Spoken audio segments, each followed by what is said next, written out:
నువ్వు ఇవాళ రైతులకు అడుగడుగున మోసం చేసినావు. కేసీఆర్ గారు ఉండగా రైతులకు నిజంగా ఎంతో ప్రాధాన్యత ఇచ్చింది బీఆర్ఎస్ ప్రభుత్వం. 24 గంటల ఉచిత కరెంట్ ఇచ్చింది కేసీఆర్ ప్రభుత్వం.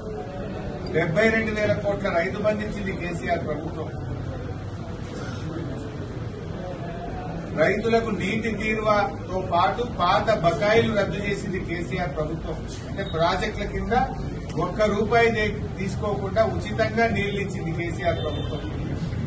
పాత బకాయిలు కూడా రద్దు చేసినాం. రైతులకు 2 సార్లు రుణమాఫీ చేసింది బీఆర్ఎస్ ప్రభుత్వం. చెరువుల పునరుద్దరణ చేసింది బీఆర్ఎస్ ప్రభుత్వం. పెద్ద ఎత్తున చెక్ డ్యాములు కట్టింది బీఆర్ఎస్ ప్రభుత్వం. స్ప్రింక్లర్లు, డ్రిప్, ట్రాక్టర్లు ఇచ్చింది బీఆర్ఎస్ ప్రభుత్వం.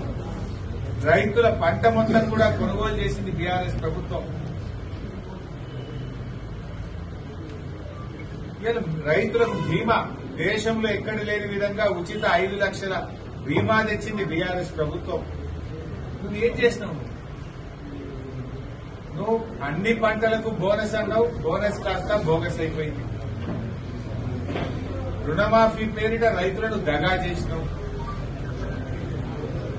రైతు బంధు పేరిట 7,500 ఇస్తాను, ఇప్పటికీ నీ రైతు భరోసా దిక్కే లేదు. పంటల బీమా అన్నావు, దాన్ని